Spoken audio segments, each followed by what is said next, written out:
Et quelles sont vos réflexions vers l'avenir de l'humanité? Parce que après, vous dites que c'est un beacon of light pour toute, toute, l'humanité, cette conception de civilisation écologique. Donc, quelle est votre conception de l'avenir de l'humanité? Moi, je suis assez pessimiste, vous savez. Quand je Ok. vois ce qui se passe aujourd'hui, je suis très anxieux, Hmm. vraiment. Et j'ai l'impression qu'on est, qu'on est à la fois au seuil du meilleur et du pire. Hmm. Et Hmm. Oh.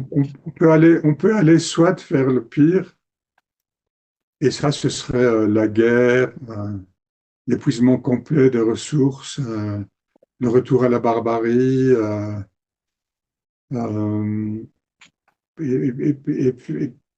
et finir notre vie sur cette planète dans des conditions abominables. Ça, ce serait le pire.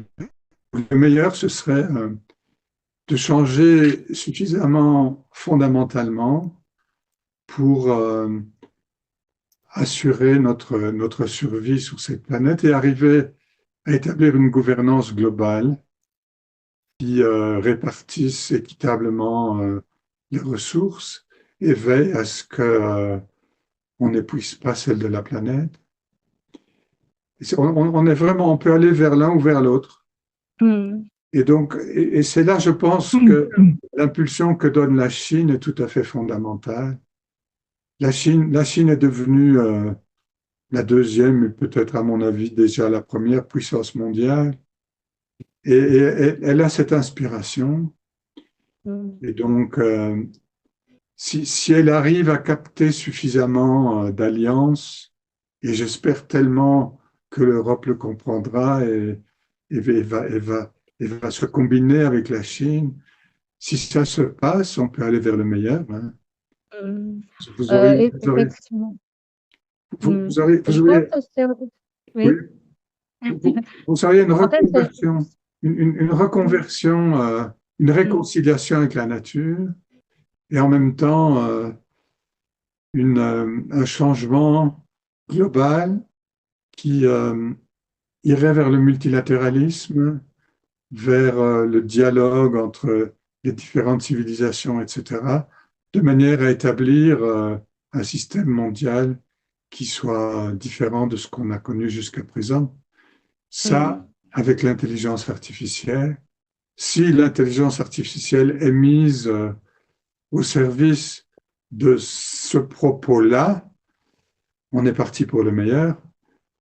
Si l'intelligence artificielle est mise au service de la cupidité, du profit, euh, de la domination des uns par les autres, on est parti vers le pire. La combinaison de l'intelligence artificielle et cette espèce de voix noire, sinistre, destructrice va nous Hmm. amener vers le pire.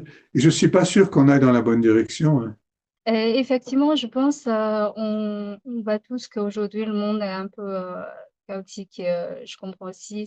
C'est pour ça que j'ai essayé de créer cette chaîne YouTube. En fait, l'objectif principal, parce que ce que vous dites me touche vraiment beaucoup, c'est de donner différents cadres de pensée à nos internautes qui nous regardent.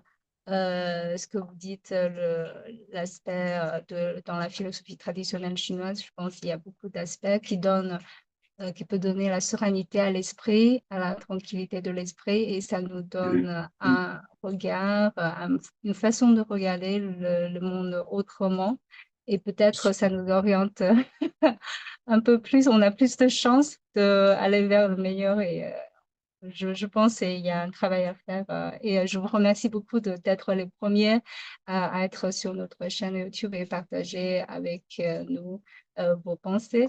Je pense après, on peut consacrer plus de temps à un autre épisode sur la philosophie, peut-être, et ça nous aidera encore davantage, je pense. Et bien sûr, il y a dans la philosophie chinoise des choses qui sont capables de dépasser la concurrence, qui sont capables de dépasser l'individualisme euh, qui sont comme une remise en perspective de l'existence humaine comme étant une partie du tout et pas quelque chose qui doit asservir les autres composantes. Mm.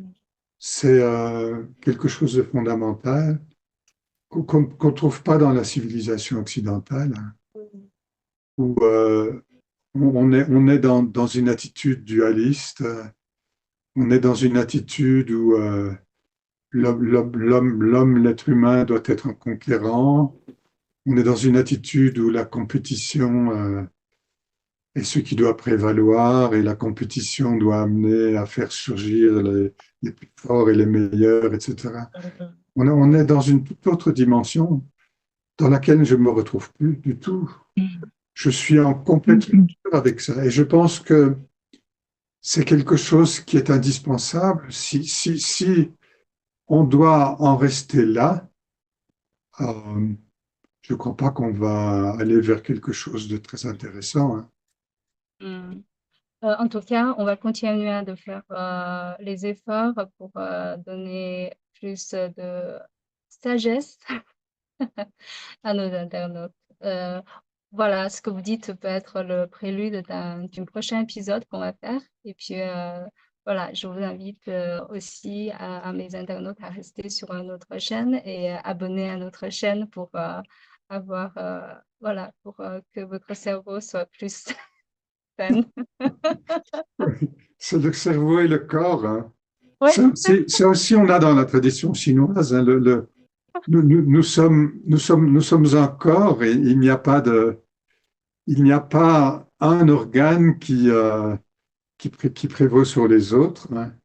Notre organe est tout interconnecté et ce qu'il faut arriver, c'est à une circulation de l'énergie harmonieuse dans le corps. Et le cerveau n'est pas l'organe qui doit dominer tout, hein. Le cerveau Ouais, doit être en connexion avec tous les autres organes dans ouais, une c'est le circulation tout. fluide de l'énergie, hein. Ouais, c'est le bien-être de tout, en fait. Ouais. Exactement. C'est Ouais. holistique, hein. En tout cas, je vous remercie. C'est un grand plaisir. Vous faites combien d'heures de travail dans les champs tous les jours maintenant? Oh, je fais 8 heures, Hmm, mais je ne suis pas tout le temps, hein. hmm, Je voyage encore, hein. Et donc, quand je suis à Cabissa, et j'y suis la moitié du temps, parce que je dois encore hmm. circuler beaucoup. Et vous avez vraiment de la chance. Et un jour, je vais vous rendre à Capicel pour filmer un peu votre chant et donner plus d'inspiration à nos internautes. Alors, je vous Volontiers. remercie. Volontiers. Volontiers. Cabissa veut être une vitrine et un prototype de la permaculture, qui est une façon holistique, je pense, très proche du taoïsme, de produire nos aliments et pour notre nourriture. Je serais ravi de vous le faire découvrir. Alors, je vous remercie et je vous remercie à nos internautes d'avoir suivi notre conversation et restez sur notre chaîne. Au revoir.